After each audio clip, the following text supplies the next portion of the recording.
é problema, né? Então, a gente pode decidir isso posteriormente. Professor, Agora, só para a gente ir pensando. licença. Fale, Luiz. A gente tem a opção aqui, eu poderia gravar depois e eu enviava para os demais alunos a aula. Pode ser? Maravilhoso. Faça isso, por favor. Eu nem sabia disso. Obrigado. Muito bem. Atenção, eu estou aprendendo tudo de novo, entendeu? Eu não sei quase nada desse mundo novo que nós estamos entrando, né? Eu só sabia o basicão mesmo da internet, das coisas, enfim. E então, o que vocês souberem e forem me ajudando aqui, eu agradeço muitíssimo, tá bom? Eu sou bastante humilde para aprender com meus alunos, minhas alunas. E não só essa coisa do mundo virtual, da internet, mas qualquer assunto, tá bom? Podem trazer que, sendo coisas que eu não sei, eu fico feliz em aprender também, tá? Muito bem. Obrigado por você gravar. É, acho que alguém está pedindo.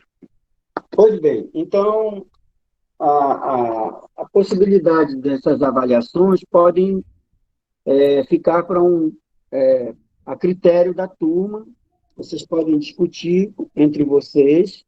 Não precisa ser hoje e nem na quinta-feira, mas na semana que vem já é necessário, justamente para que a gente possa tomar a nossa metodologia com toda a força, tá bom? Pode ser assim? Pode sim, Estão me professor. ouvindo? Pode sim, Pode ser, professor. professor? Tá, ok. Então tá. Ok. Alguém tem alguma dúvida sobre isso? Malena, Marcele? É que falhou aqui na hora que você estava falando sobre as equipes. Aí eu não escutei. Ah, É, aqui repetindo. também, falhou aqui também. Repita, por favor. Tá, vocês têm que me avisar para poder eu fazer isso mesmo. Muito bem. A avaliação, nós temos que ter dois conceitos, né? Duas notas, né? Para que vocês, ao final, somando, dividindo por dois, dá o conceito final, né? Sendo assim, eu sugeri duas possibilidades. Uma de seminário, web seminário, de equipe, sendo que dois membros da equipe apenas apresentam, ou a equipe toda, dependendo da dinâmica que vocês decidirem da internet, etc. e tal, né? A outra forma seria que que eu passasse trabalhos, né, e vocês pudessem utilizar os textos do conteúdo programático daquela unidade e mais o que vocês conseguirem em outras bibliotecas, inclusive na internet, e me produzir um texto a respeito da temática da unidade, né? Então, se dessemos, por exemplo, metade da unidade, do conjunto dos textos, e aí já seria a primeira avaliação. A segunda parte, no conjunto dos textos, seria a segunda avaliação, entendeu? Poderia ser em forma de seminário, e aí seriam dois textos para cada equipe, apresentava o primeiro texto, era a sua avaliação. Aí ela voltava novamente no segundo momento para a segunda avaliação. Quando a gente divide as equipes, por exemplo, 6 ou 8 equipes, dependendo do tamanho da turma, uma equipe de 4, 5 pessoas, não sei exatamente qual o tamanho da turma, me parece que são 39 ou 38 pessoas, alguma coisa assim. Então, a gente poderia decidir, poderia ser a apresentação de web seminário. Essa é uma forma. A outra seria a apresentação de um texto, no caso, dois textos escritos, né, por equipe também. Não vai ser nada individual, é por equipe, tá bom? E aí vocês certamente já têm equipes formadas, ou se não tiverem, pode formar, né? E aí vocês decidem, mas precisamos decidir no máximo até a próxima terça-feira, ok? Ok, professor. Tudo certo, professor. Ok. Tá. Ok. Então, passando adiante. Ah, as nossas aulas devem começar às 19 horas, porque algumas pessoas têm dificuldade, né, de chegar, de entrar mais cedo, da mesma forma como como era presencialmente, dificilmente as aulas começavam às 18h30, eu dava sempre um teto máximo. Então, esse teto máximo, apesar de que eu entro na turma às 18h45, né, já dando aqueles 15 minutos de desconto, mas no máximo nós temos que começar, sim ou sim, às 19 horas, porque senão a gente perde um tempo importante.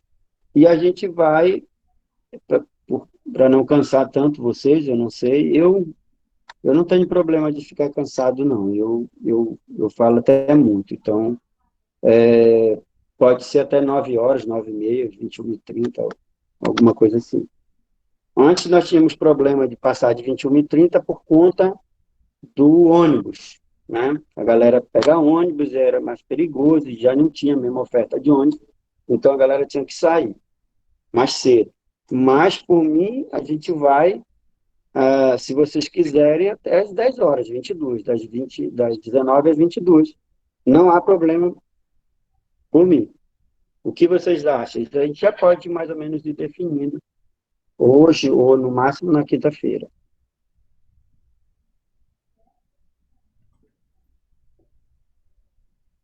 Alô?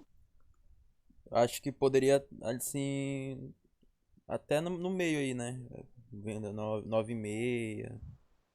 9h30 seria acho que um bom 9 e meio meia tá termo. ótimo. Mas 9h45, por aí. Isso, tá ótimo. 9h45. Tá, 9h30, 9h30 também tá bom pra mim. 9 e meia. 9h30? 9h30, Sim, né? acho que é o mais ideal. Mas começando às 19, é isso? Isso. Isso, começando às Exato. 19. Isso. Então, das 19 às 21h30. Fechado? Bateu o martelo? Perfeito, professor. Então tá. Então já definimos uma coisa. Outra, são 34 pessoas que estão inscritas. Na verdade, é isso mesmo, confirmado. 34. Isso é a turma toda de vocês ou tem gente retardatária que está fazendo com vocês? Como é que é isso? Tem algumas pessoas, por exemplo, eu sou de outro semestre. Hum, Tem algumas Oh. pessoas de outros semestres. tá. Então, A UFPA nos deu a oportunidade de pessoas do terceiro semestre cursar a disciplina, por mais que não estejam no quarto período. ótimo. Professor, Sem problema para mim. tem, Não. tem alunos de quase todo semestre que você imaginar aqui. Ah, é? Ah. Mas vocês têm como fazer. Vocês têm como trabalhar, operar em equipe? É possível isso? Ou eu teria que fazer avaliação individual de vocês? Isso me preocupa. Agora eu voltei para a questão da avaliação. Podemos sim, professor. Inclusive, a gente Podemos ser de já forma tem virtual, sim. pessoas formadas, mas a gente Tranquilo, pode sim. reformular, sim, com esses alunos que estão aqui sem problema nenhum. Isso, inclusive para acolher os colegas e tal, uma questão de solidariedade acadêmica e tal, tá bom? Beleza, então. Pelo amor de Então, Deus. vamos amadurecendo isso e aí vocês me dizem depois o que vocês decidiram, tá? Se querem web seminário ou se querem apresentação de um texto escrito. Seriam Tá bom? quantas pessoas por grupo, professor? Já que são 34 alunos na matéria. Eu não gosto de equipe muito grande, porque sempre alguém fica com dificuldade de aprender, né? Ou tem há algum prejuízo. Equipes médias são boas, tipo 5 pessoas, eu acho que está 7 vezes 5, 35, mais ou menos 7 equipes de 5, né?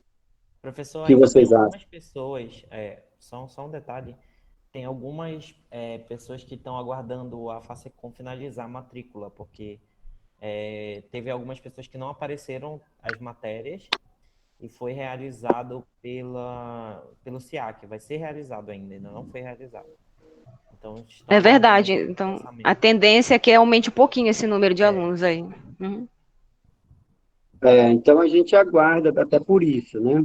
Mas equipes de 5, estourando 6, gente, senão fica muito complicado, né?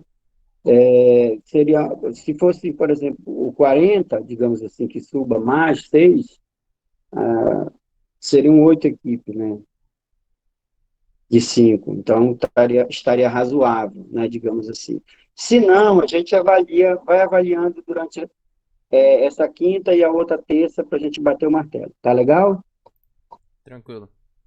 Então Beleza, tá. beleza. Isso. Agora, tem alguma pergunta até este momento? Professor? Professor? Tá ouvindo? Oi, pode falar. Rapidinho, antes da gente debater a escolha no grupo, web seminário e pesquisa, a gente pode ter a possibilidade de mesclar isso na primeira, na avaliação a gente faz web, na segunda, ou se decidir uma, vai ter que ser as duas avaliações em cima do método? Pode ser uma e outra também, não tem problema. Pode ser mesclado. Ah, beleza. Então, do meu ponto de vista, eu acho interessante mesclar, porque o web seminário é um desafio. Eu acredito que muitas pessoas não fizeram esse tipo de apresentação. Eu acho um bom desafio. Hum, É, tudo bem, a gente vai amadurecendo. Como falei, nós temos até a semana que vem para decidirmos, tá bom? Beleza. Então tá, pode ser também um meio termo, sim, sem problema. Ok, mais alguma pergunta sobre a questão do método avaliativo? Professor, eu tenho uma pergunta. Quando se fala em web seminário, o senhor, no seu conceito, a gente vai gravar a apresentação e enviar, ou vai ser ao vivo isso? Porque a gente está com muita disciplina dia de quinta-feira. Então, fazer qualquer coisa síncrona, assim, que exija presença, vai ficar bem difícil. Isso é um problema, porque geralmente os seminários que eu proponho são os seminários da escola teórica de seminário francesa. Não sei se vocês conhecem. É assim, toda aula é avaliativa e todas as equipes estão sendo avaliadas em todas as aulas. Ou seja, todas as pessoas têm que assistir, todas as equipes têm que assistir a aula de cada equipe, entendeu? Mas ao vivo? É, Porque assim, nem todo mundo vai poder assistir ao vivo, né? Por isso que a gente teve essa garantia de da aula ser disponibilizada gravada, né? A gente está com excesso de disciplinas na quinta-feira à noite. Então, é um pouco complicado exigir presença na aula ao vivo, entendeu?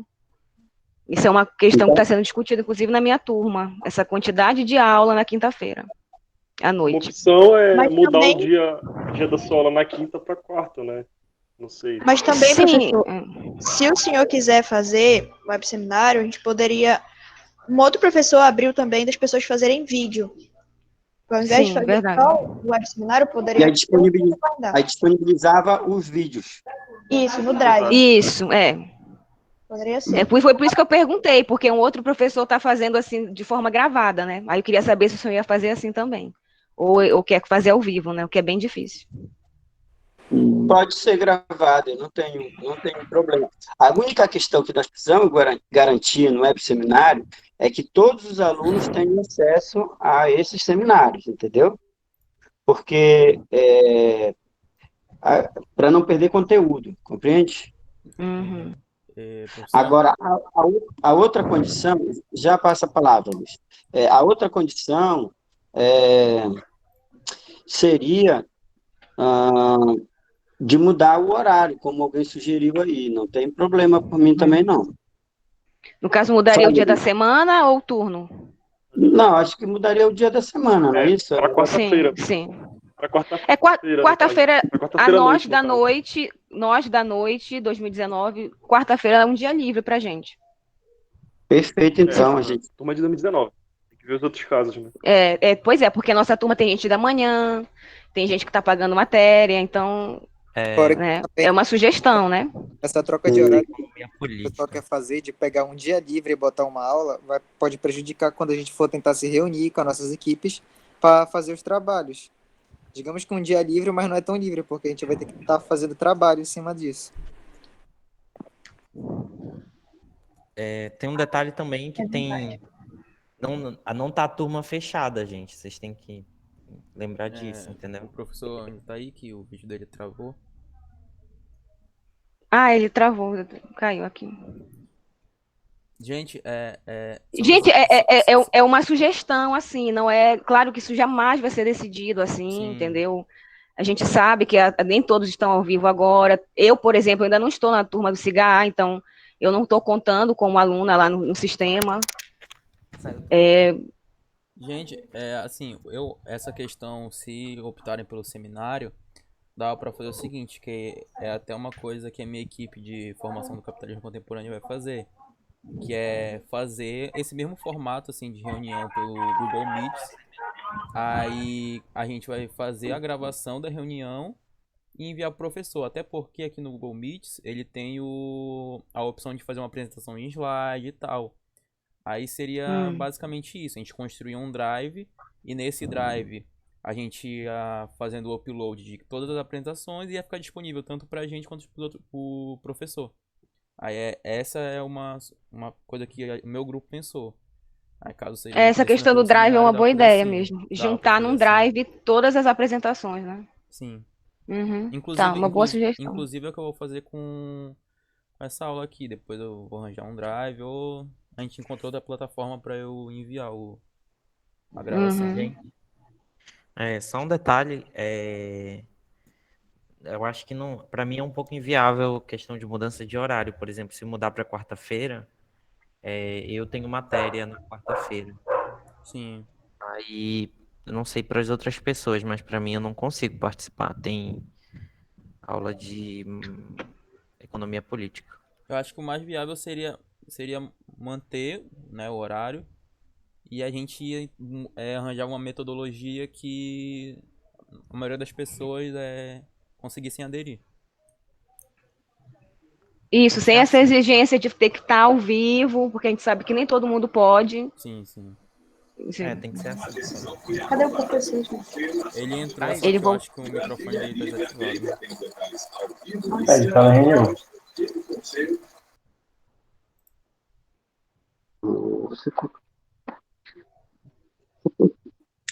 Tem a questão, galera, também. Alô, eu estava desativado meu microfone. Estão me ouvindo agora? Sim, sim, professor. Então, eu sou flexível quanto a isso. Eu estou só preocupado. Seu vídeo tá desligado.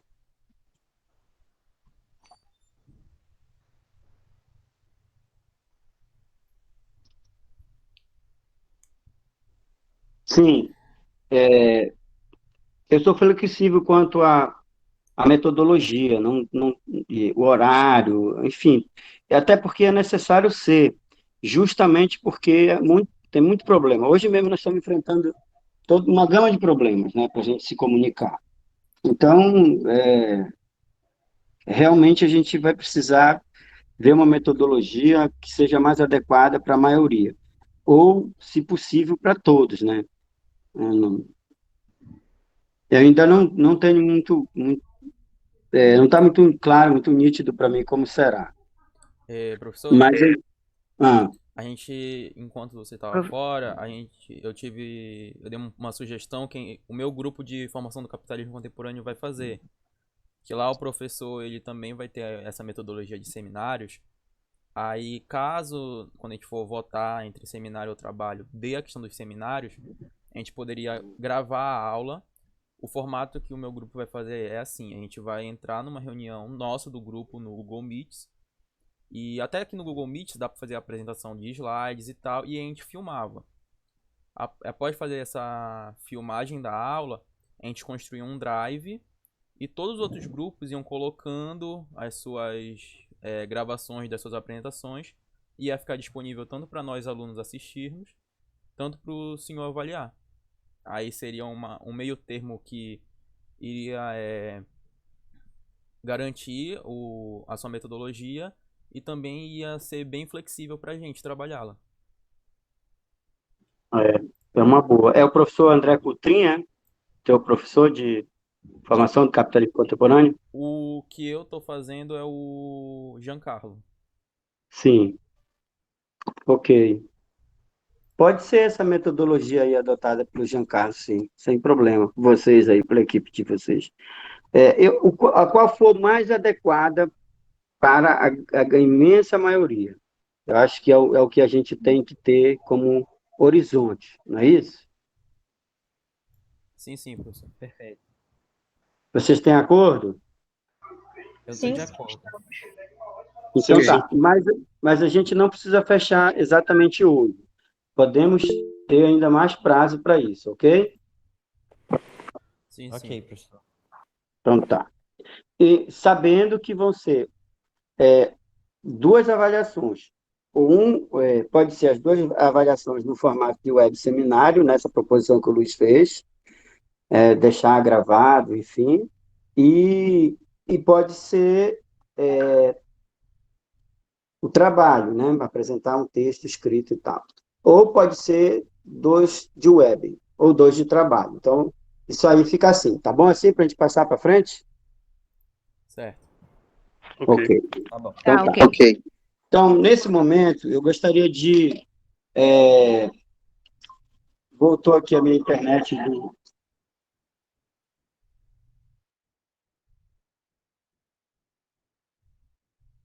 Meu Deus. Não tinha voltado. Ele só vai mudar o computador de novo. Ele vai trocar.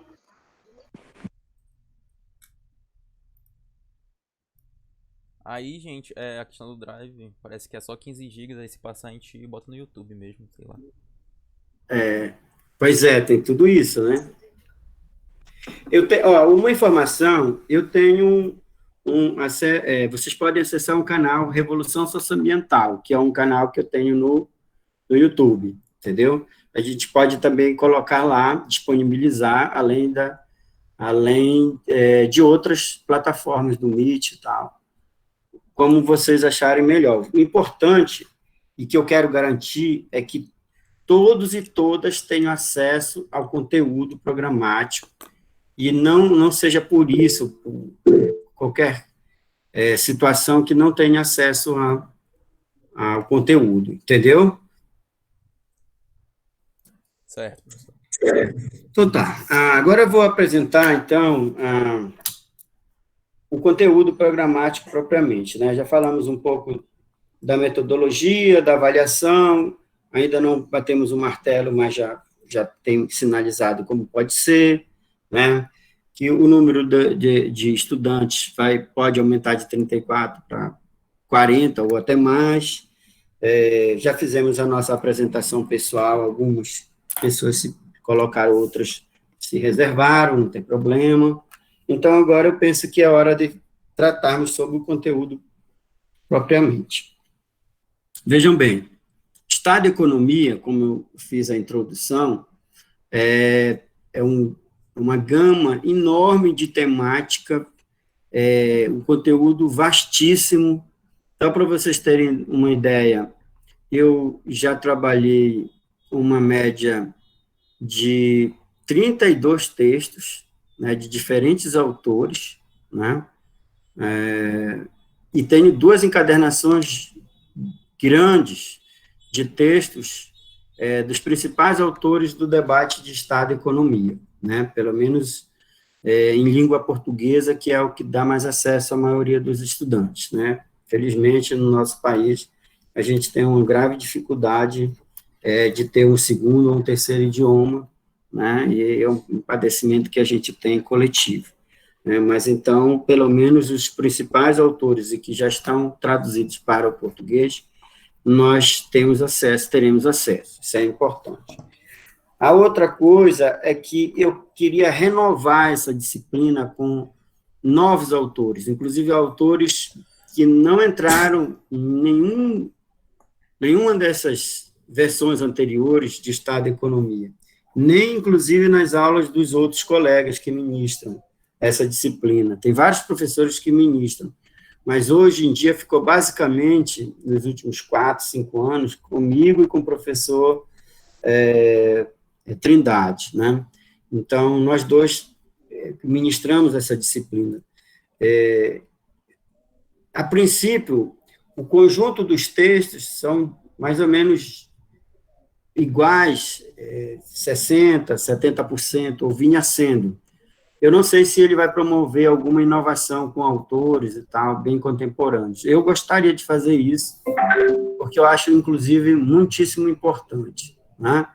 Então, nesse sentido, eu vou apresentar os autores clássicos, os autores históricos e os autores contemporâneos do debate de Estado e Economia.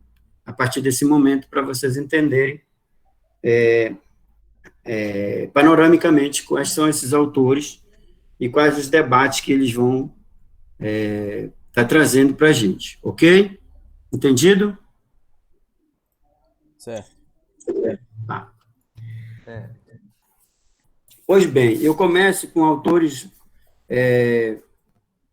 clássicos da Roma Antiga, da Grécia Antiga, da China Antiga, que inclusive é uma novidade, né?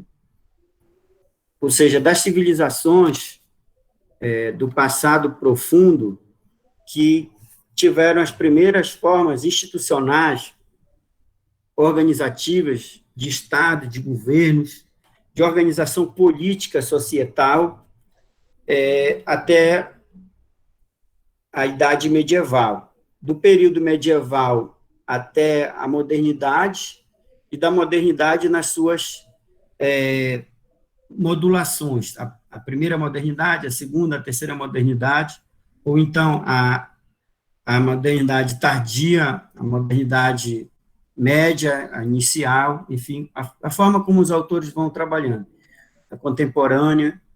Então, eu trabalho com as grandes eras, etapas, grandes tempos, né, do estudo de Estado e de economia. Pois bem, nesse sentido, um primeiro autor desse tempo clássico, profundo, é o Sun Tzu, né? O Sun Tzu escreve A Arte da Guerra. Eu não sei se quando eu levanto assim, vocês conseguem ver aí. Conseguem? Tá bom, professor. Ao menos. Tá?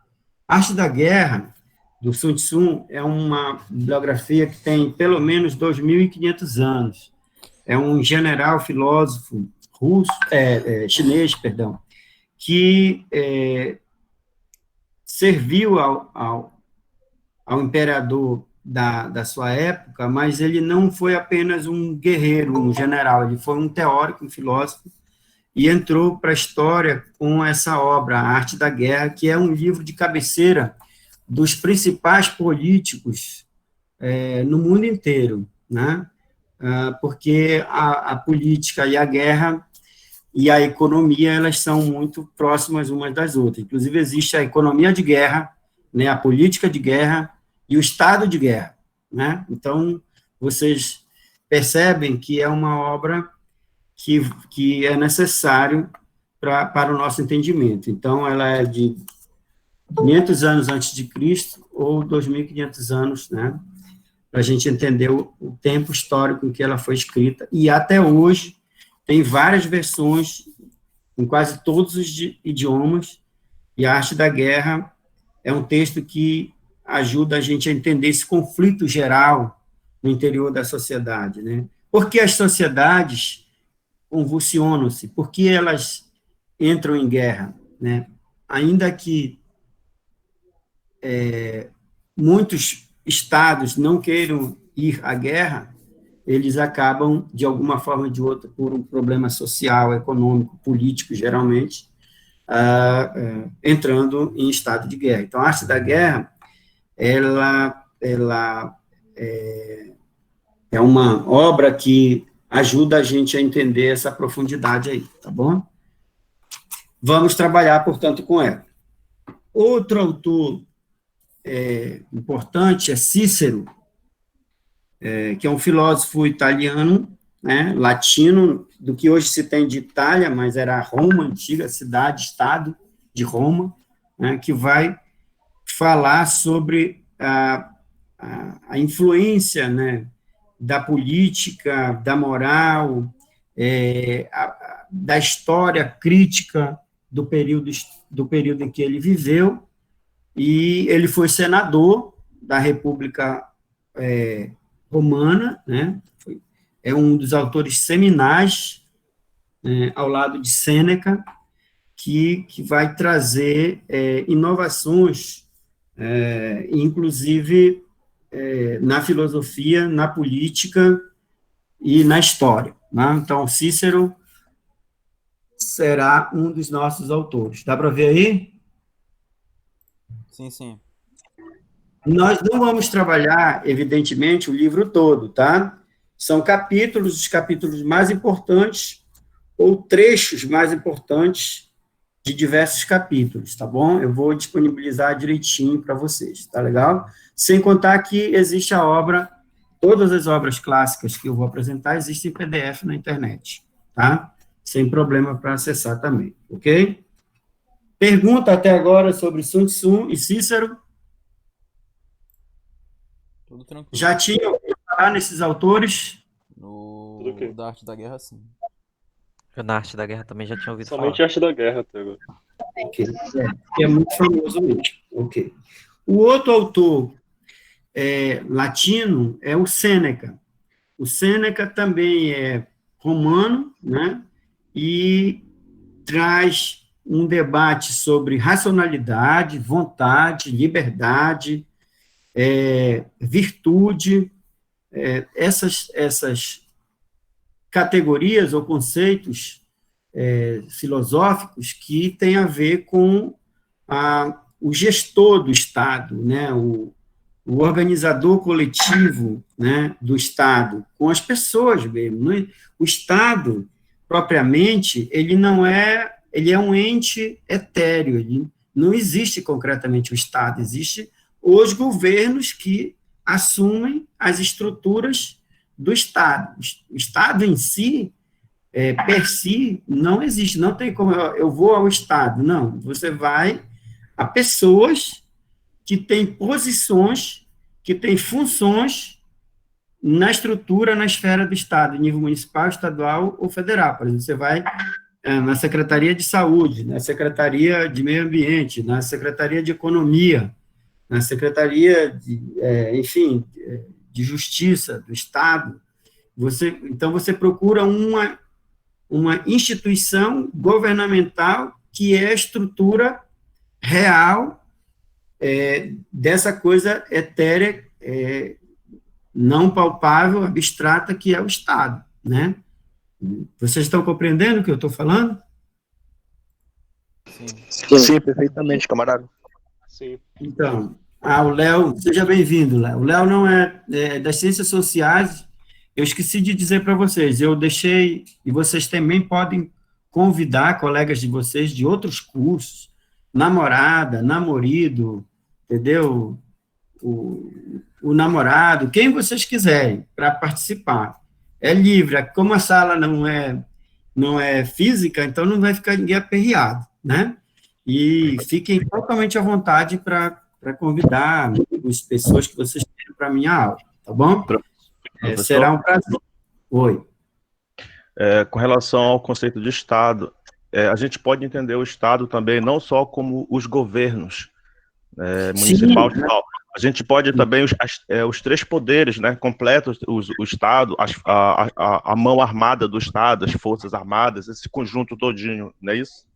Perfeito, Luísa. Nós vamos aprofundando, só estamos começando as primeiras remadas, é isso mesmo. O Estado, na sua esfera, nas suas esferas, nos seus entes federados, existem estados que não têm entes federados, ele é um Estado bruto, total, único, não tem representações em nível municipal, estadual, ou departamentos, ou coisas assim, né? E claro, os estados, na sua condição de legislativo, judiciário,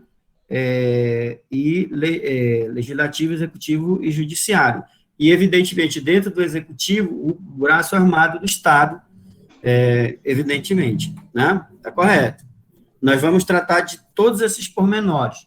Nós vamos destrinchar todos os elementos internos ao Estado e também a economia, e de como a economia se entrelaça com o Estado. O Estado, a principal categoria de Estado para entender Estado, é a política, e a principal categoria da política é poder. Então, nós temos que entender o Estado a partir da política e a partir do poder. Assim como a economia, a principal categoria é valor, né? Entender, portanto, o valor para entender a economia. A economia é tratada pelo Estado e a economia é tratada pelo mercado, e a relação do Estado com o mercado. Numa totalidade entre capital, trabalho, Estado e natureza, uma vez que não há a menor possibilidade de existência material da economia ou existência superestrutural do Estado, da política, do jurídico, sem a materialidade da natureza, ou seja, do meio físico-químico biológico, né, da base onde ocorre a sustentação da vida na ecosfera, na atmosfera, na biosfera, nas relações dos grandes sistemas e ecossistemas, né, presentes, dos biomas no mundo inteiro, onde nós desenvolvemos a nossa vida material na relação com a fauna, a flora, com a floresta, com a água, com a biodiversidade, a biorriqueza, todos os recursos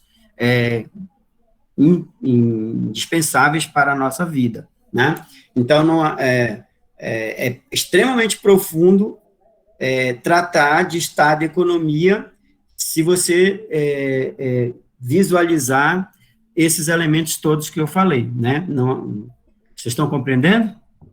Sim, eu gostaria, o senhor poderia repetir, por favor?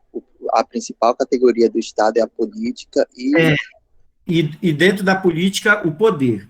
Toda a relação que se faz na sociedade, em termos de política, é em busca em torno do poder. Por isso, o próximo autor que eu vou apresentar é exatamente um dos mais famosos que vocês é impossível que vocês não conheçam. Niccolo Maquiavel, ou Niccolo Maquiavel. O Maquiavel, o príncipe. Todos conhecem? Sim. Sim. Exato. Por quê? Porque é a política que determina, em última instância, a economia. Né? A política institui a economia, não ao contrário, a economia que institui a política. Compreende? Como erroneamente alguns teóricos e mesmo colegas meus, eu já observei, pensam que é assim. Mas num país como o Brasil, que mundialmente é tratado e tido como um país corrupto, não parece que a economia, quem tem dinheiro, manda na política? A princípio, sim, mas é mais complexo do que isso, entendeu? Isso tem a ver com a questão da formação da instituição e da cultura, né? A questão da corrupção, entendeu? Então, a gente vai tratar isso tomando parte da sociologia econômica, da filosofia política, do direito econômico. Nós vamos entender esse aspecto do que você coloca aí a partir de um conjunto de conteúdos, de conhecimento de outras áreas afins ao debate do Estado na relação com a economia. Mas a política determina nossas vidas. Hoje, certamente, vocês tiveram várias refeições, né? Do café da manhã até o jantar, se ainda não jantaram, vão jantar. Alguma coisa você teve de relação com a alimentação. A alimentação é base, é um exemplo muito interessante para o nosso conteúdo, para esse momento da nossa aula, porque ela é a base material de sustentação da nossa vida, né? O ATP, adenosina trifosfato, né? Sem energia, sem alimento, nós não poderíamos estar nem aqui nessa aula, né? Então, para existir os alimentos, teve uma política econômica ligada à agricultura, à pecuária, né? Ao Ministério da Agricultura e Pecuária, que envolve também o Ministério de Ciência e Tecnologia, que desenvolve as tecnologias para o agronegócio, os camponeses, etc. e tal. Essa relação também existe intimamente com a questão da natureza, aí envolve o Ministério do Meio Ambiente. E, evidentemente, com a economia, o Ministério da Economia, propriamente. E toda a rede de financiamento, por exemplo, administrada pelo Banco Central, e os demais bancos, tanto público como privado, para a liberação dos recursos do crédito rural para a produção, a safra agrícola de cada ano. Né? Olha só a quantidade de elementos da relação do Estado com a economia que estão colocados aí do ponto de vista financeiro, econômico, jurídico, político, social, ambiental, entendeu? Agronômico. Vocês estão entendendo o exemplo? Sim. E aí, por trás de tudo isso, existe uma política monetária, política fiscal, política financeira, política agrícola, política industrial, agroindustrial, entendeu? Política ambiental, ou seja, é a política que vai, em última instância, determinar o conjunto dos processos das relações que se estabelecem entre a economia e o conjunto das sociedades. Agora, evidentemente que a economia está unicarne com a política. Então, elas são muito ali, muito próximas, mas se tivermos que hierarquizar, quem vem primeiro, não há a menor dúvida que é a política, tá bom? Inclusive, quando há impasses políticos, as questões econômicas ficam também embaçadas. Vocês estão vendo agora o problema do coronavírus, aí que se coloca assim, a economia ou a questão da saúde no processo da pandemia que nós estamos vivendo. Não é nenhuma coisa nem outra. O problema é que as duas coisas são importantes, né? E aí, mas, de alguma forma, se quisermos salvar as pessoas, nós temos que ter uma política de saúde, né? Que vai ser prioritária em relação a uma política econômica, né? Ou essa política econômica precisa estar ao lado dessa política de saúde para garantir com que as pessoas tenham renda, que foi a política de remuneração das famílias que ficaram sem acesso à renda, a dinheiro para sobreviver, né? Então, assim, se não tivesse uma política determinada para esse momento, certamente muito mais dificuldades estariam passando as famílias brasileiras no processo da pandemia que nós estamos vivendo. Isso é o debate teórico explanado para a gente entender a realidade, e a realidade mostrada, espraiada, explicada pelos mecanismos, conceitos e categorias analíticas da economia, das ciências sociais como um todo.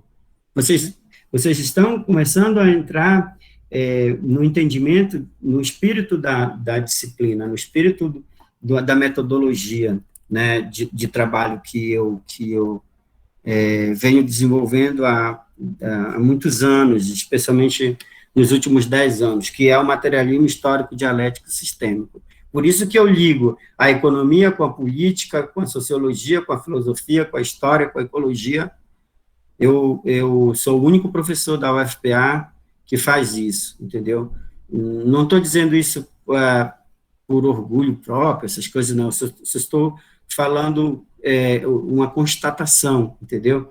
Eu não vejo outros colegas, eu não conheço, talvez existam e eu não conheço, que faz essa análise de rede total, entrelaçando a estrutura, a infraestrutura e a superestrutura, né? Do ponto de vista das categorias do materialismo histórico dialético e do sistemismo, da teoria geral do sistema. Se vocês ainda não entenderam ou se assustaram com isso, não se preocupem, nós vamos entender ao longo das nossas aulas, e é um desafio para mim e para vocês, tá bom? Alguma pergunta até agora? Tudo certo, professor. O pessoal ficou meio assustado aí agora, não foi? Deixa eu continuar a apresentação das obras e dos autores. Evidentemente que nós vamos trabalhar o Marx e o Engels, né? O Engels com a origem da família, da propriedade privada e do Estado, que é uma obra conhecida dele.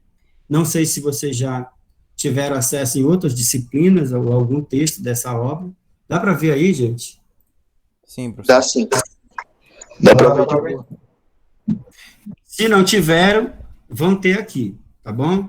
É uma obra seminal em que ele faz um diálogo profundo da questão da política, da economia, com as descobertas antropológicas e arqueológicas do período histórico que ele viveu.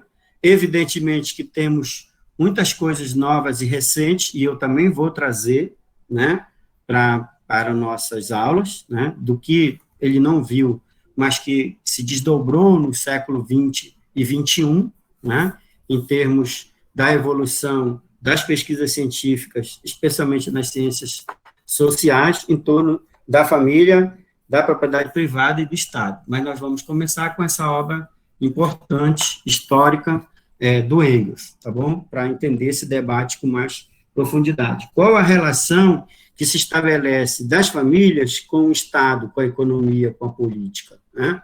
Como ela surgiu? Qual foi a sua dinâmica? Essa instituição, família, na relação com outra instituição, Estado, e com a propriedade privada, determinou e continua determinando muitos aspectos da realidade que nós vivemos hoje, certo? Então, nós vamos aprofundar, nós vamos mergulhar nessa obra. A próxima é uma muitíssima conhecida e certamente vocês já passaram por ela. Então, eu não vou ter muito problema, que eu imagino que vocês já tenham compreendido vários dos elementos que estão colocados, mas é importante entender a estrutura do Estado, das elites e das políticas econômicas e políticas sociais dessas elites em relação à vida e às classes sociais, da burguesia e do proletariado. E aí é o manifesto do Partido Comunista, do Marx e do Engels. Possivelmente vocês já tiveram acesso, já leram um trecho, alguma coisa assim, antes de entrar na universidade e talvez agora, no início, numa disciplina chamada Evolução das Ideias Sociais, na Economia, e Sociologia Marxista nas Ciências Sociais, e mesmo Economia Política. Já viram? Um pouquinho. Um pouco. Sim, senhor. Então, nós vamos revisitar essa obra e pegar, travar vários debates, reflexões em torno do Estado burguês e do Estado proletário, né? E aí, nesse sentido, entra um outro autor importante, que é o Vladimir Ilyich Ulyanov Lenin, que debate o Estado e a Revolução.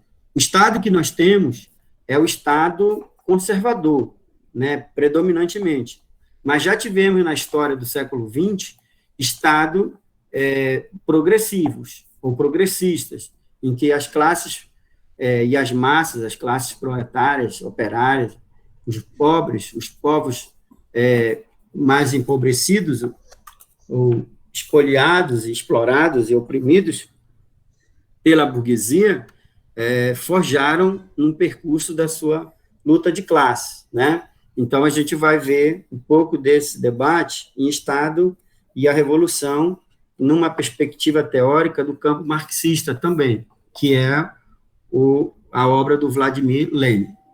Tá bom? Ok? Dá para visualizar? Sim, dá para ver de boa, camarada. Dá.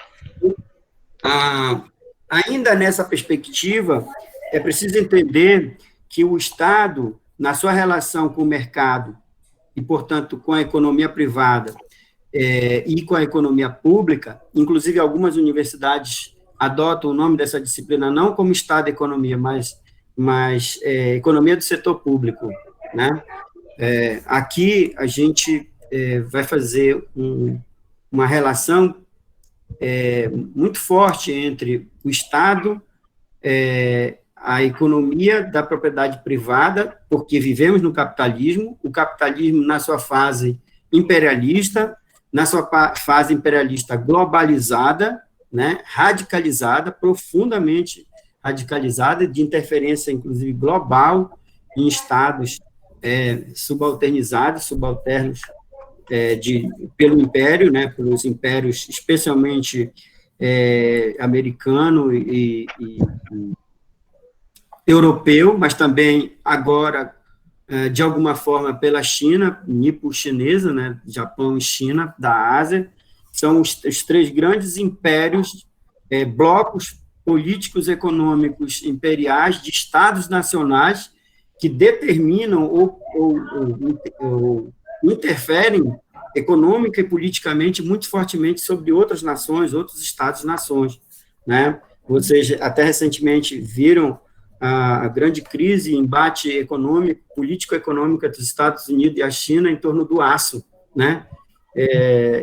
Assim, são cifras altíssimas, 50 bilhões de dólares de cada lado, né, no embate de retaliações no mercado internacional, na Organização Mundial do Comércio, enfim, né? A China, eu sinto muito dizer para vocês, mas não é comunista, era só no nome, né? A China é capitalista, é um capitalismo de Estado, né? Ela está na OMC, qualquer país que está na OMC é a Organização Mundial do Comércio, é do mercado, né? E transaciona com todos os países do sistema do capital, então não é um Estado operário ou camponês do maoísmo, como alguns ainda reivindicam.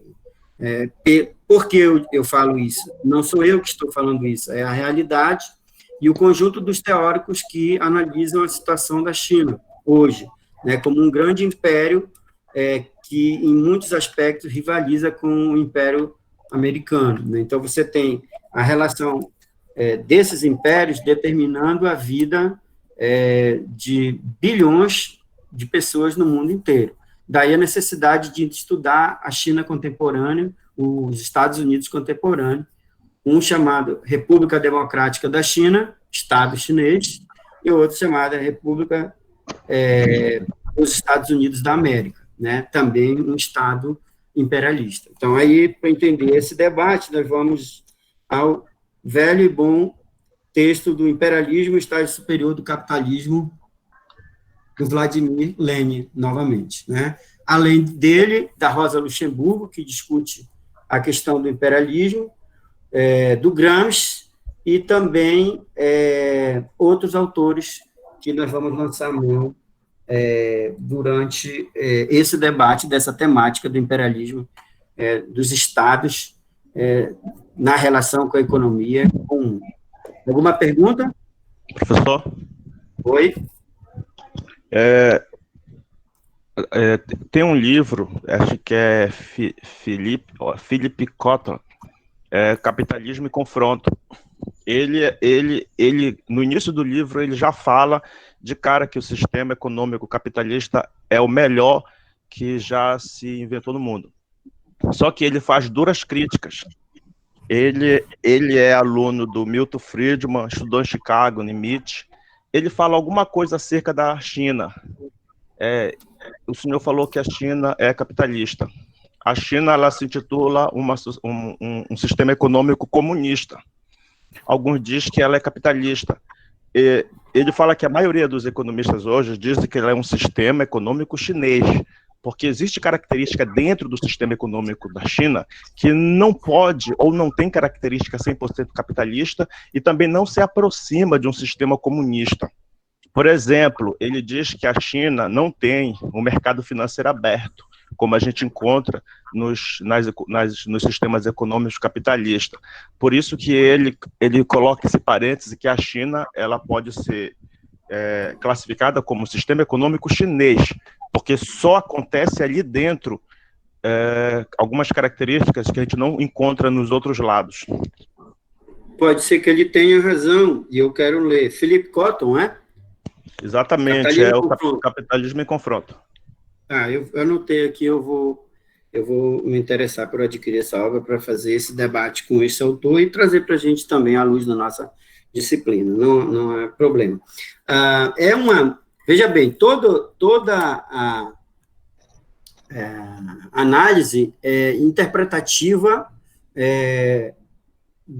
das teorias e do mundo real, que a teoria é a caixa de ferramenta, o conceito, cada conceito é uma das ferramentas dessa caixa para abrir e visualizar a realidade, né? Então, diferentes autores interpretam diferentemente a realidade ou as realidades que aparecem na economia, na política, na sociologia, na história, nos países, nas populações, internamente as regiões, etc. e tal, em dinâmicas interpretativas diferenciadas.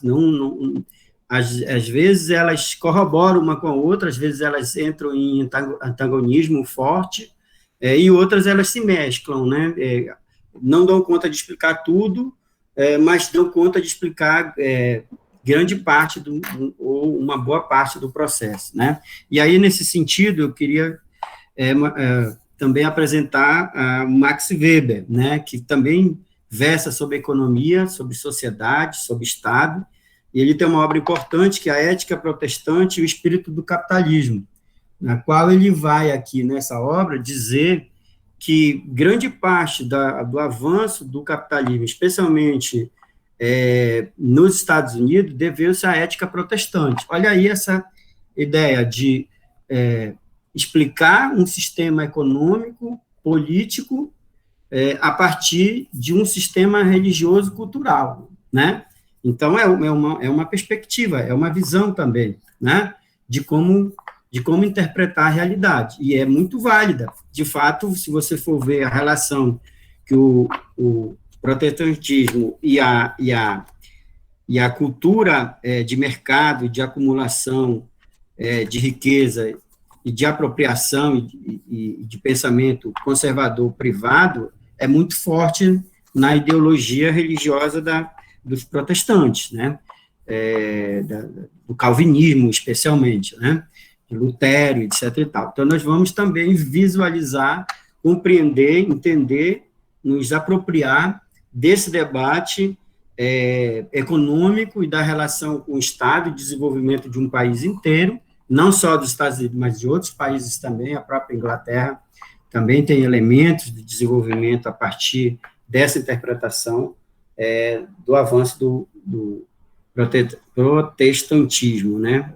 Na ética protestante e o espírito do capitalismo, do Max Weber, tá bom? Ok? A gente já realizou a leitura desse livro, professor, numa matéria antiga. Qual matéria? Foi... História Econômica Geral. Isso mesmo. História Econômica Geral. Uhum. Então, vocês devem ter visto o aspecto dele, a gente pode ver outros, ou os mesmos, talvez com uma nova interpretação, outros exemplos, ou mesmo interpretação com outros exemplos, etc. Tá bom? Nunca o mesmo texto lido 1, 2, 3 vezes, a gente consegue, às vezes, apreendê-lo da mesma forma. Ao contrário, né? A gente sempre tem aspectos que são novos e interessantes que a gente pode se apropriar, não é isso? Então, não é problema, é solução vocês já terem iniciação de leitura em alguma dessas obras que eu estou colocando. Da mesma forma como a próxima, que é a Contribuição à Crítica da Economia Política, do Karl Marx, né? Essa aqui é uma obra também central no debate sobre Estado e economia, né? Que vai ser explorada pela nossa disciplina, né? São elementos importantes da expressão econômica e jurídica de como se estabelecem as forças sociais, econômicas e políticas no interior da relação do Estado com a economia, especialmente num momento em que a gente precisa entender que economia, que sociedade, quais relações políticas e jurídicas se estabelecem num processo novo que vem ocorrendo, né? Com a globalização, com a falência relativa do capitalismo e do neoliberalismo, né? Que no impasse da crise ou da clivagem de crise que o capitalismo se encontra, política, social, econômica, ambiental, ecológica, cultural, civilizacional, né? Diante das barbaridades, né, que ocorrem no mundo. Imagina, as pessoas, são quase 200 países do mundo, 200 nações, e milhões de pessoas não têm onde aportar, onde viver, onde dizer, olha, aqui é um lugar que eu vivo, que eu moro, pertenço a essa nação, ou pertenço a qualquer lugar do planeta que possa me acolher. Você é refugiado social, refugiado político, refugiado econômico, refugiado ambiental. Quer dizer, como assim você fica à deriva ao mar?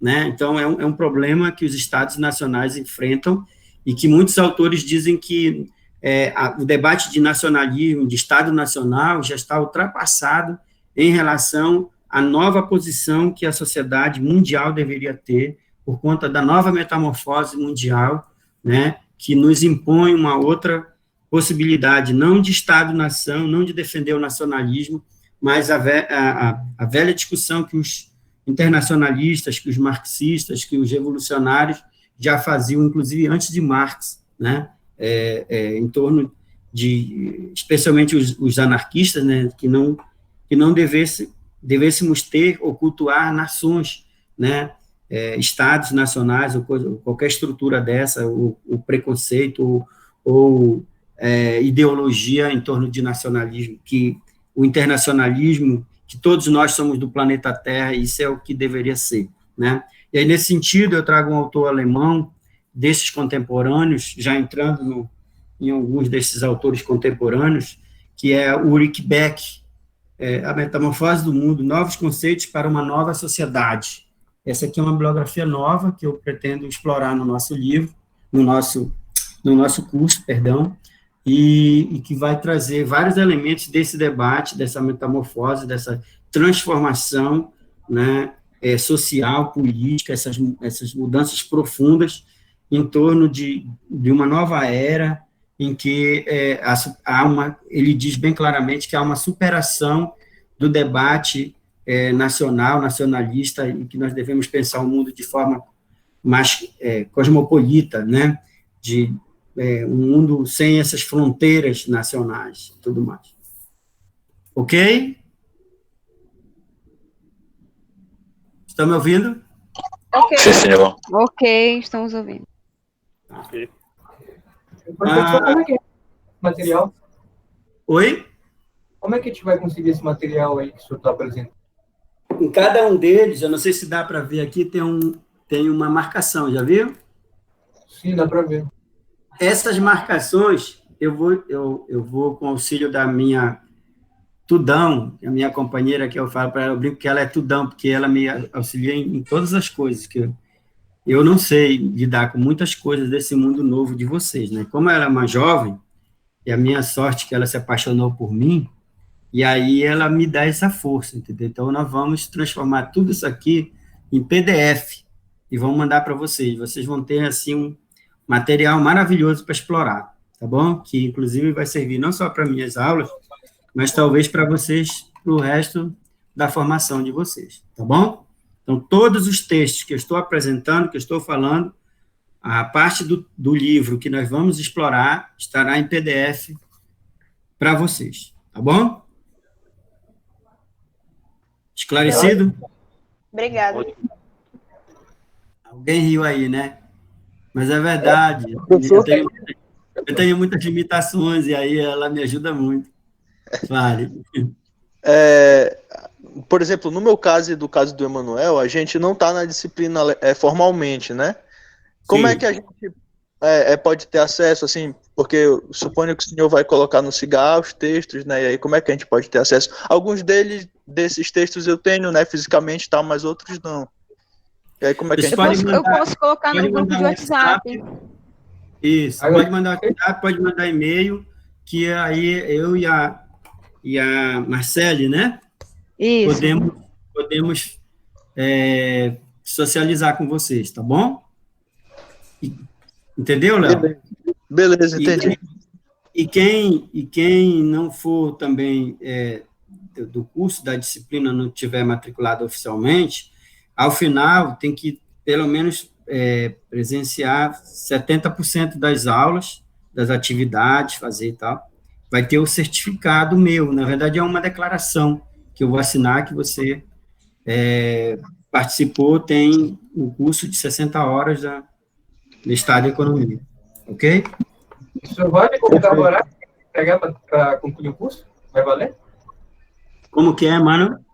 Vai valer como carga horária para justificar na faculdade as cargas horárias complementares? Não, vai valer como formação, digamos, não sei se extracurricular e tal, porque vocês não têm essa disciplina de Estado e Economia lá nas ciências sociais, não é isso?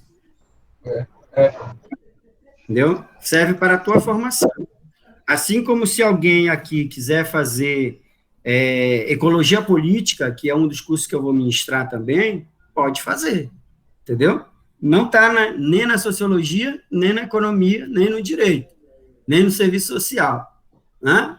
Mas está na Agronomia, por exemplo, né? E aí você pode acessar esse conhecimento de uma outra área que te ajuda a entender o processo social ligado à questão econômica e política ao ecológico, entendeu? Ou seja, para você ter essa formação que eu tenho, por exemplo, né?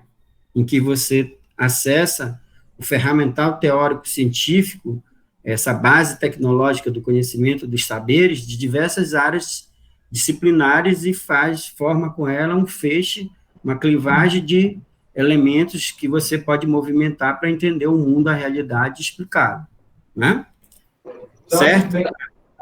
Mas tudo bem, vocês vão ter a declaração e o que mais importa é o conteúdo, o conhecimento, os conceitos, a apreensão, compreensão e o manejo dessas ferramentas para entender a sociedade, o mundo, a natureza, entendeu? O mais importante é isso. É claro que, quando você for apresentar o teu currículo, você pode colocar lá no teu currículo Lattes e tal, é um a mais, entendeu? Eu, por exemplo, se estivesse te avaliando para uma vaga de estágio, ou de um trabalho, ou de um mestrado, e visse o aluno com uma disciplina dessa, de um outro curso, eu ia dizer, esse cara aqui, essa menina aqui, essa figura aqui quer alguma coisa de fato com a vida, entendeu? Então, eu vou dar a chance para ele, entendeu? É nesse sentido. Um a mais. Se eu entregar isso daí, que ia ter certificado, eu já ia cursar sem saber que ia ter certificado, no nosso caso, no meio do Léo, então, para a gente está ótimo. É um bônus. Pode avisar para outros colegas também, tá? Sem problema. Avançando um pouco mais na apresentação dos autores. Olha, quando vocês tiverem pergunta, pode interromper, tá bom? Fiquem à vontade. Professor, e quanto à presença, como o senhor ia contar? Isso ainda é uma coisa que nós estamos articulando com a Faculdade de Economia, com o professor Nazareno, como é que vai ser contado. Mas uma das coisas que eu vejo, visualizo, é vocês aqui, né? Então, eu já anotei o nome dos que estão aqui, então, e também fica gravado, né? Então, eu já tenho uma noção de quem está participando e quem não, entendeu? E aí, a cada aula, eu vou fazendo os meus registros, que é uma forma que eu tenho... Entendi. Trabalhos como forma de presença. Cada trabalho, né, assim como outro professor. Inclusive, se você não assiste às aulas, você tem dificuldade de desenvolver, especialmente seu trabalho em texto, porque parte tá dos autores, mas parte são elementos da própria aula, né, que você vai fazer um link, um debate e tal, entendeu? Então, é sempre muito importante estar presente e cumprir aqueles 70%, 75% aí, tá bom? Muito bem. Outro autor importante é o Antônio Gramsci, a Concepção Dialética da História, né? Um autor muito importante das ciências sociais, especialmente na política, da ciência política, que nós vamos aportar para Estado e Economia, né? Ele tem um debate, inclusive, é um dos menores textos. Adiantando para vocês, eu trabalho não só com muitos textos, mas com textos grandes. Professor, mas eu não tenho muito tempo, tenho outras disciplinas, papapá. Eu sei, eu tenho compreensão, tenho entendimento, né? E também relativizo por conta disso.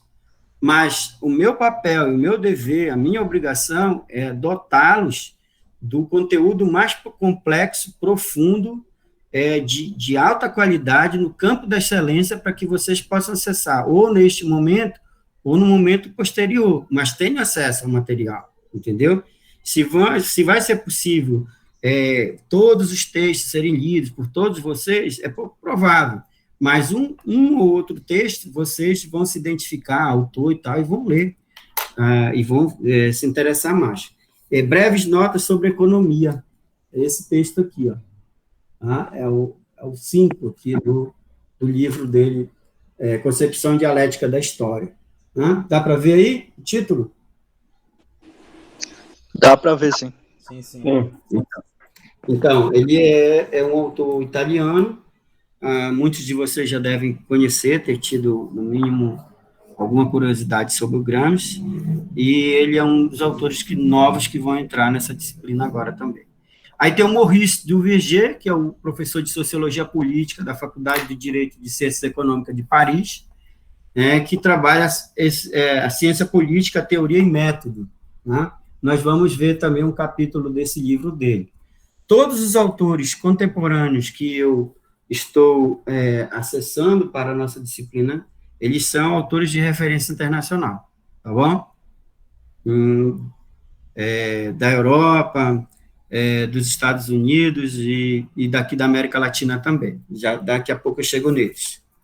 Bom, eu pulei uma série de outros autores que eu só vou falar rapidamente, só apresentar, só mostrar, mas que é muito importante, e eu não sei se vocês já viram lá naqueles fundamentos de filosofia política, tanto na economia como na sociologia, como a República de Platão. Tá? Platão é um autor fundamental para entendermos a questão do surgimento da política na era moderna, né, digamos assim, da Grécia para cá. Né? Então, se não tiveram, mas eu vou acessar um ou outro elemento daqui. Geralmente, o mais conhecido é a alegoria do Platão em relação à caverna, né? A relativa à educação, ao entendimento, à iluminação, à luz, à compreensão do mundo, né? E é o livro 7 que eu vou utilizar, tá bom?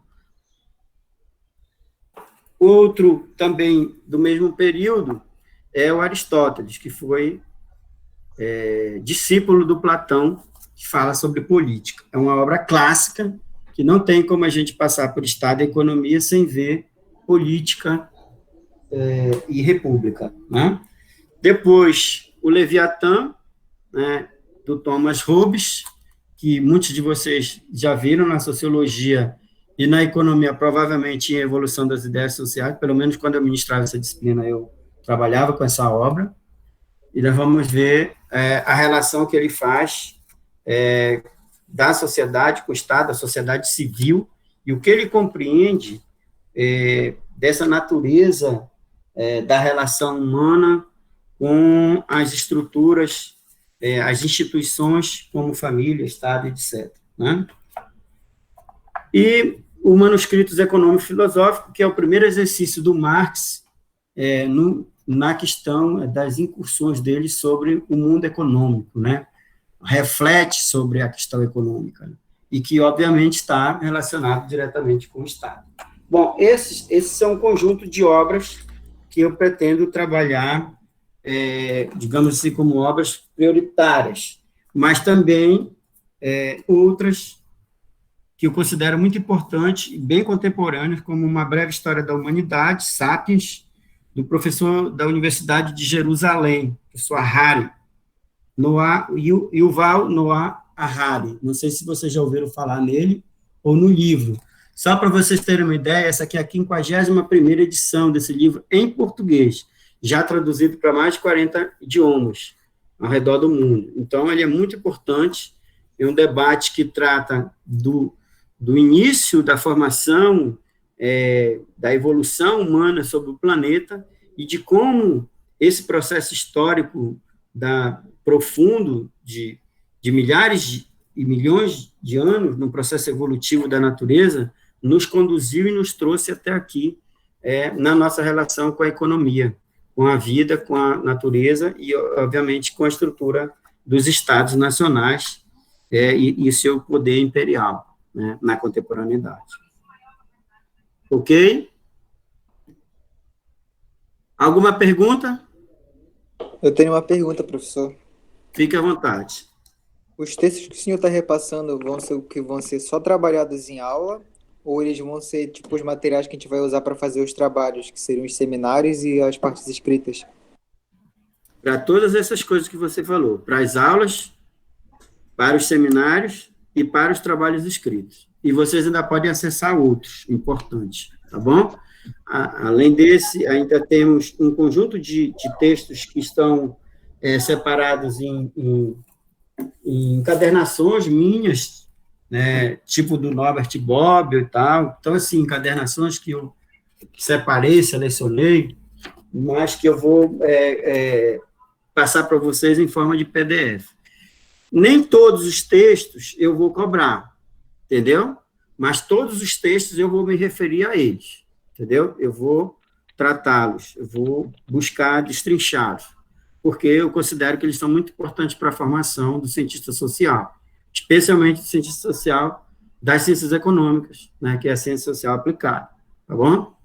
E que é a disciplina do curso, né? Respondi a você? Sim, senhor, obrigado. Alguém mais? Perguntas? Professor? Sim. Professor? Pode A Luísa primeiro. Eu vou falar aqui então. Quem foi que falou? Marcele? Professor, é sobre ainda a sua matéria. Eu estou tentando entender como o que tanto ela vai impactar, o que tanto vai ser lecionado. Você falou sobre várias economias, tal, falou sobre a chinesa, e parece que envolve um pouco a formação do Estado. Eu tenho muito interesse de entender a economia daqueles países que são chamados países nórdicos, que ficam lá, eu acho que é norte da Europa. Quando se fazem as pesquisas no mundo todo para saber qual a nação mais feliz do mundo, eles geralmente lá, eles encabeçam a lista dos primeiros 10 países mais felizes do mundo. E os fatores não têm nada a ver com espiritualidade, são fatores econômicos, renda e perspectiva de vida e outros fatores. E a gente vê algumas coisas relacionadas àquela economia que o Estado, né, o Estado, o bem-estar social, eles fornecem serviços. Os serviços do Estado lá, o nível de prestação do serviço é tão bom que a iniciativa privada, por exemplo, não consegue colocar uma escola melhor que a escola do Estado. Então, isso força que a sociedade, em geral, estude, tanto o filho do pobre quanto o filho do rico, estude na mesma escola, porque é só o Estado que fornece, na realidade, ele fornece escolas melhores. Aí, na sua disciplina, o senhor vai abordar essa dinâmica, porque hoje no mundo se fala muito sobre esses países nórdicos. Na sua disciplina, porque para a gente entender como é que funciona e como é que está formado aquele Estado e como que eles conseguiram chegar nesse nível. Sim, vamos estudar. Suíça, Suécia, Dinamarca, entre outros, né? Eu tenho um livro aqui que também ficou muito conhecido nos últimos anos, que é O Capital no Século XXI, do Thomas Piketty, né? Não sei se vocês já viram, já leram, pelo menos uma parte deles e tal, que trata sobre várias dinâmicas econômicas de vários países do mundo, entre eles esses países nórdicos, né? E o que esse crescimento, esse desenvolvimento tem de realidade, o que tem de ilusão. Só para a gente entender, no caso da Suíça, por exemplo, ok, ela tem um grau de desenvolvimento social e econômico elevadíssimo, né? O IDH é elevado, e etc. e tal. Eles vivem muito bem, né? Mas o que explica isso, né? Como explicar que esses países têm um alto grau de desenvolvimento social, econômico, e os demais não têm? E aí isso tem a ver com vários processos sociais, políticos e econômicos, e tem a ver com o imperialismo, né? Por exemplo, uma das marcas mais conhecidas da indústria mundial é a Nestlé, é Suíça, só para dar um único exemplo, né? Entre tantos outros desses países aí do norte. Então, ela funciona como uma grande empresa imperialista, chamando para si grande parte da riqueza dos países onde ela está estabelecida, explorando, entendeu? Os salários, os recursos naturais, etc. e tal, entendeu? E aí elas transmitem elas migram, fazem essas remessas de recursos financeiros em grau elevadíssimo para o seu Estado nacional, o que permite, por exemplo, eles terem um alto padrão econômico, né?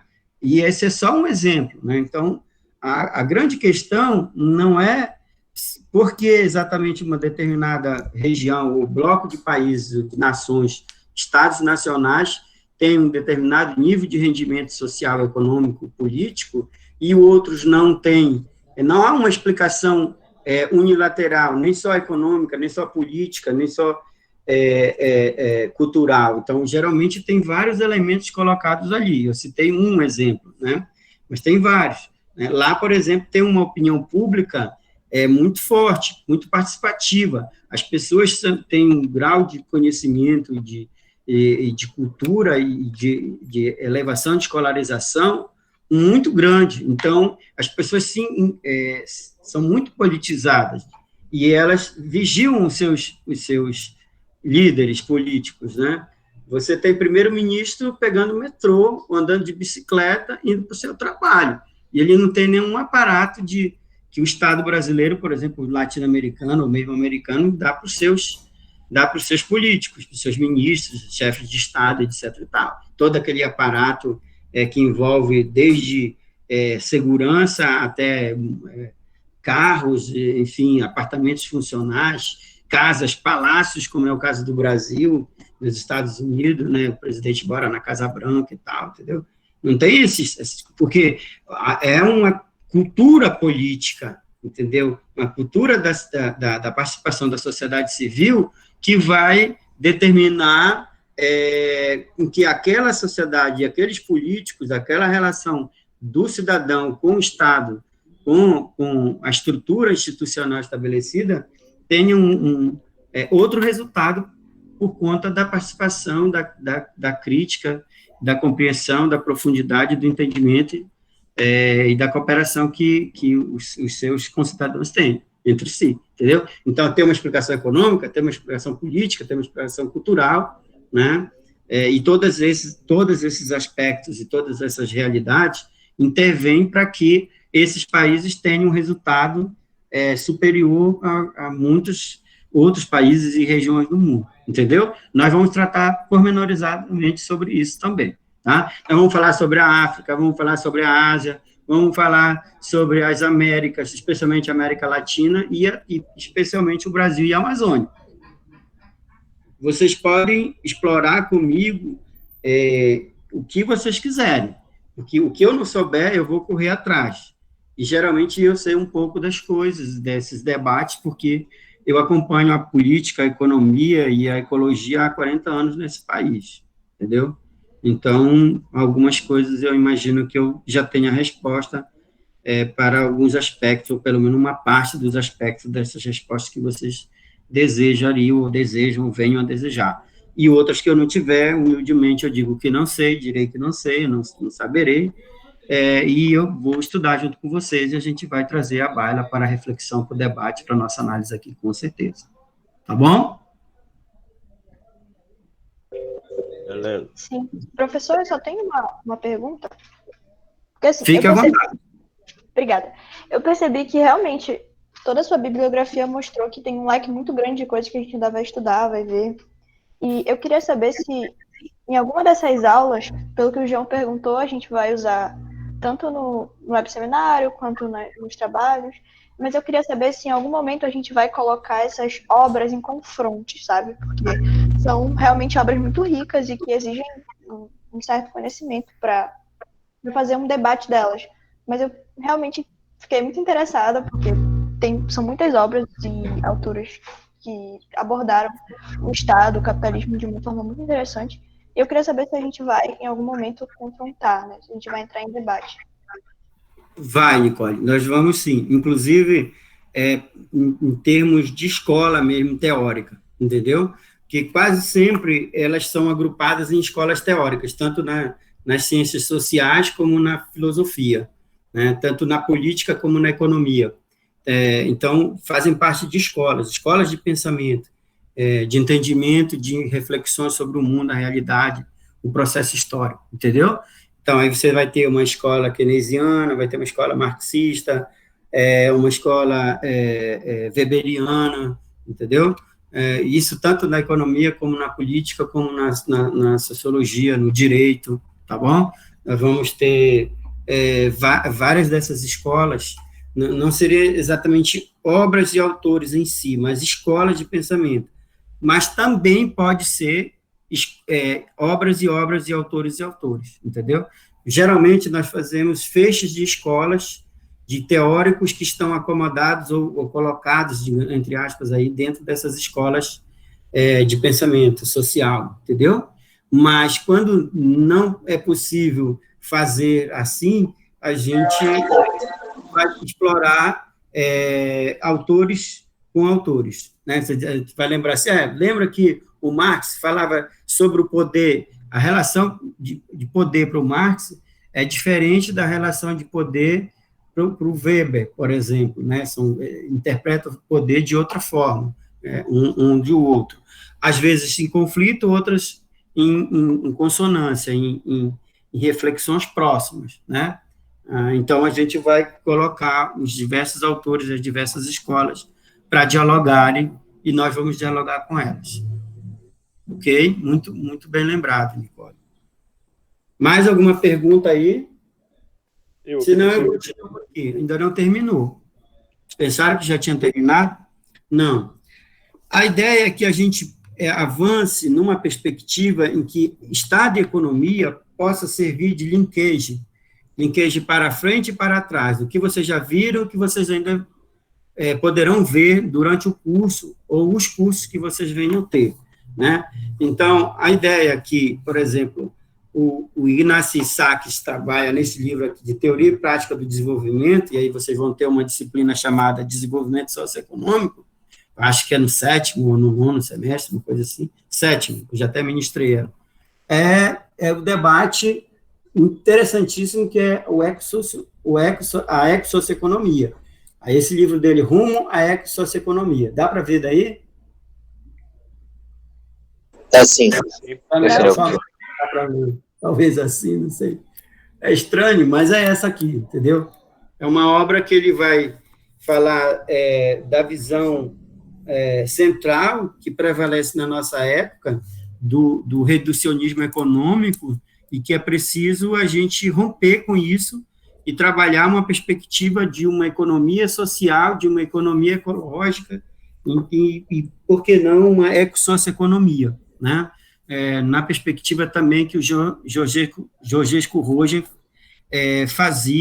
desenvolvia na década de 50, 60 e 70, da econofísica, da bioeconomia, né, da entropia ligada à economia, ou seja, da física com a economia, da biologia com a economia, nessa pegada, nessa perspectiva teórica aí, de ligar o todo, que era a grande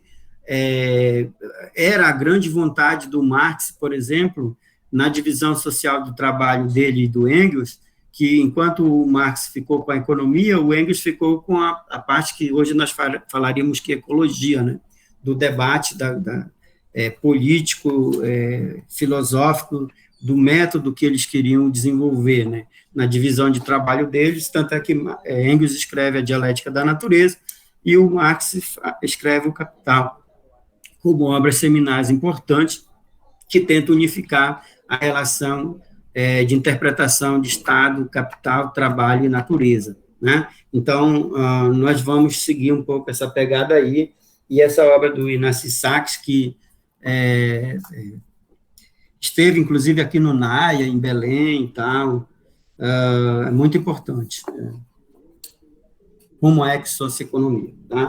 Numa tentativa de que a gente possa ver do longo processo, do longo percurso histórico que tivemos até hoje, do tempo lá mais recuado, de 10 mil, 12 mil, 16 mil, 40 mil anos atrás, 70 mil anos atrás, até a contemporaneidade do século XXI, como esse longo percurso humano sobre o planeta foram deixando marcas positivas e negativas, e que vivemos hoje a era do antropoceno, né? A era em que a nossa sociedade humana modificou tanto a crosta terrestre que ela marca com como uma nova era geológica para alguns cientistas que chamam agora de antropoceno, ou seja, a nossa espécie determinando o conjunto da possibilidade da vida ou não, dela e das demais, que dependem do conjunto da nossa relação social, econômica, política, com o conjunto dos aspectos biofísicos, econofísicos da natureza. Entendido? Pois bem, aí para concluir a nossa primeira aula de hoje, que na verdade é mais panorâmico, eu gostaria de informá-los que a ideia é que a gente, apesar de tratar de uma diversidade de assuntos, de temáticas dentro de Estado e economia, elas vão ter digamos assim, uma certa centralidade ou ancoragem, ou uma base no setor produtivo, e no setor produtivo agrícola e industrial, digamos assim, analisar a relação do Estado e da economia com a questão, por exemplo, do desenvolvimento da agricultura e da pecuária no Brasil, na Amazônia, no mundo, entendeu? De como essa relação que o Estado estabelece rebate na nossa vida. Só para vocês terem ideia do que eu estou falando, nesses 2 anos do governo Bolsonaro, foram liberados quase 500 agrotóxicos novos, além dos que a gente já tinha, né? E o que isso tem a ver? Bom, é um governo que opera as estruturas do Estado através do MAPA, Ministério da Agricultura e Abastecimento, Pecuária e Abastecimento, na relação com o Ministério do Meio Ambiente, que colocam à disposição do mercado 5 centenas de tóxicos, de venenos, para envenenar a nossa agricultura, a nossa produção de alimentos. E essa é uma decisão política em favor do mercado, das grandes empresas internacionais, inclusive, como a BASF, entre outras, que trabalham com veneno, com agrotóxico, aquilo que tem a ver com a nossa saúde, com a nossa vida, com o nosso bem-estar. Isso tudo é política, isso tudo é economia, isso tudo é Estado, isso tudo é governo, das relações da política com o poder e da economia com o valor. Que valor? É o valor material, o valor econômico, o valor da utilidade, e mais do que a utilidade, da venda, da troca, né, daquilo que se faz, né, no circuito da troca dos bens ou das mercadorias, como prefere Marx. Então, daí que, a todo momento, ou o máximo de momentos possíveis, a todo momento é impossível, na verdade, que nós vamos estar ancorando os conceitos, os exemplos, os debates, as reflexões em torno do setor produtivo primário, que é a agricultura, na relação com o meio ambiente, e, quando possível e necessário, evidentemente, com os demais setores da economia, o comércio, serviço, né, enfim, e a indústria, evidentemente, já que quase tudo que se processa, que vem da agricultura e da pecuária, e passa pela indústria, chega às nossas casas, às nossas vidas, aos nossos lares, aos nossos corpos, e a gente se alimenta, né, e interage com uma multidão gigantesca de mercadorias dentro de um sistema social que explora homens e natureza, né, homens, claro, homens e mulheres, né? Ok? Ok. Olha, são 21h14 pelo meu horário. Não sei se é o mesmo de vocês aí. Né? Sim. É o mesmo fuso, né? Santarém, Belém e tal. Então, se não tiverem perguntas, nós podemos ir encerrando por hoje.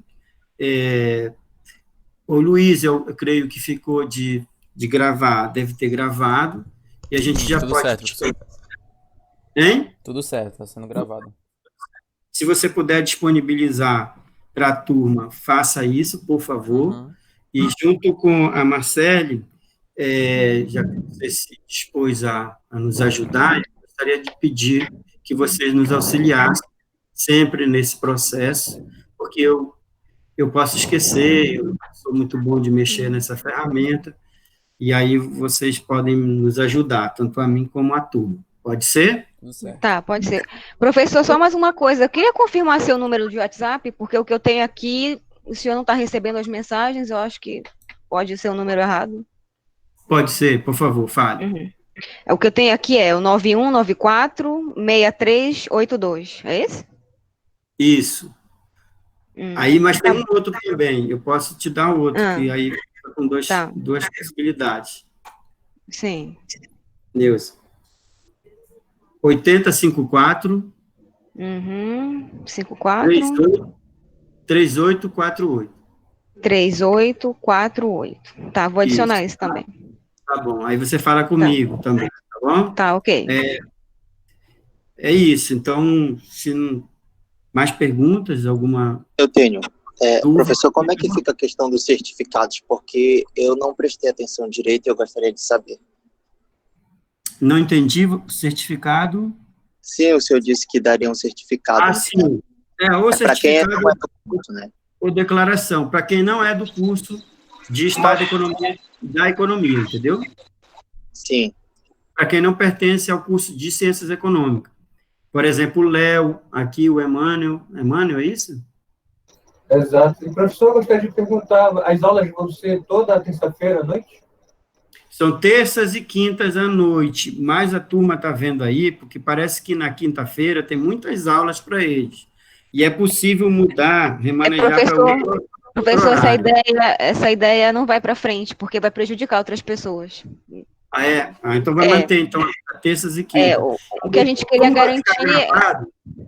Sim, vai, o que a gente queria garantir é que, assim, obviamente a aula vai ficar gravada, e que não tenha nenhuma exigência, assim, de presença, porque tem pessoas que só vão poder assistir a aula gravada.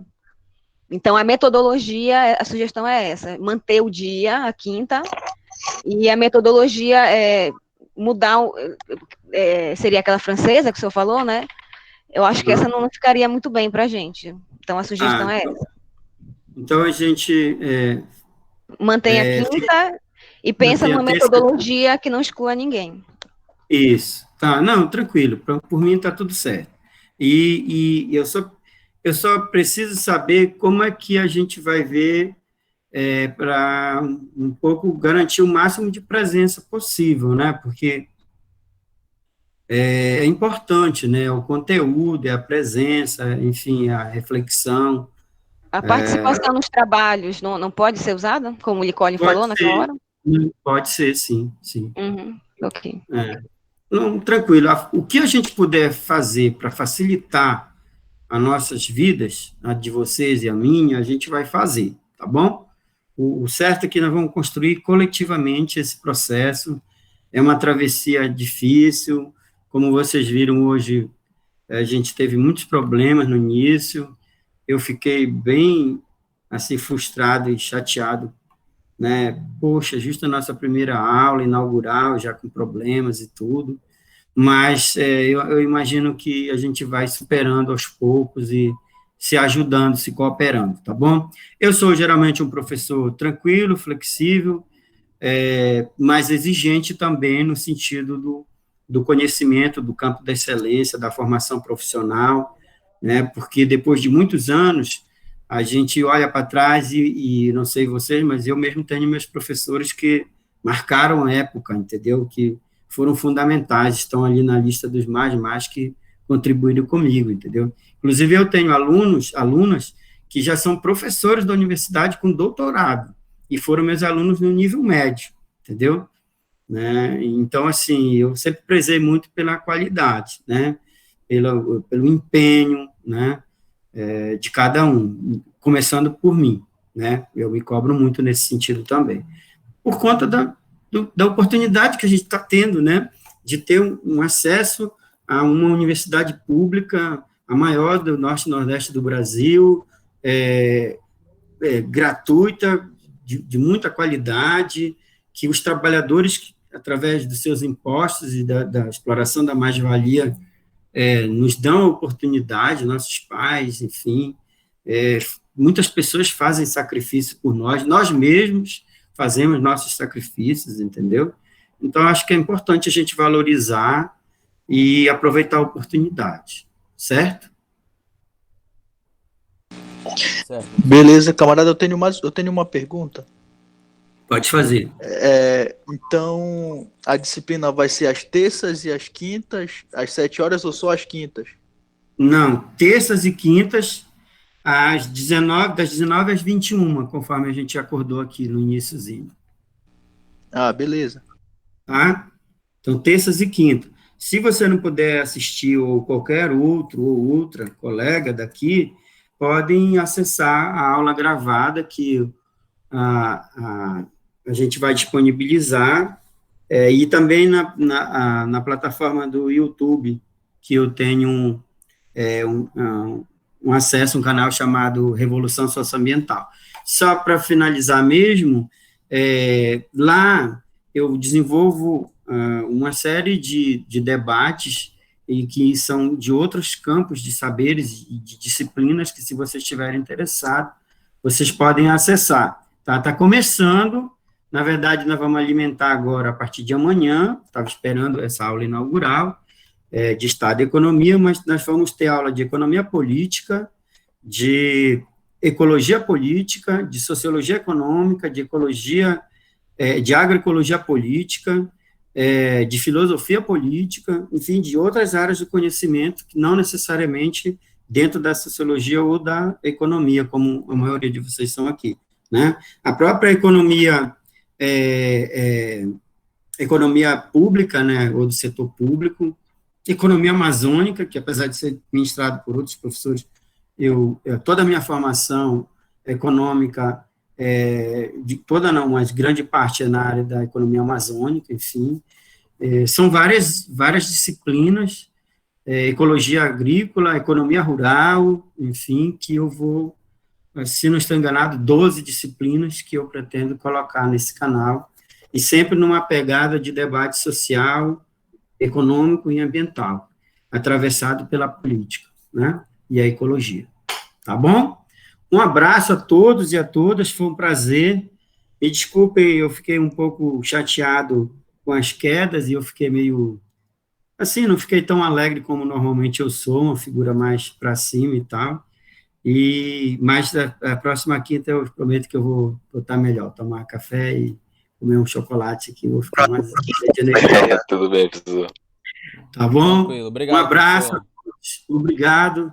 E vai ser um prazer muito grande a gente trabalhar junto, tá bom? Tá bom, tudo certo. Tá bom, boa noite. Um abraço, Boa noite. professor. Boa noite, professor. Valeu. Obrigadão.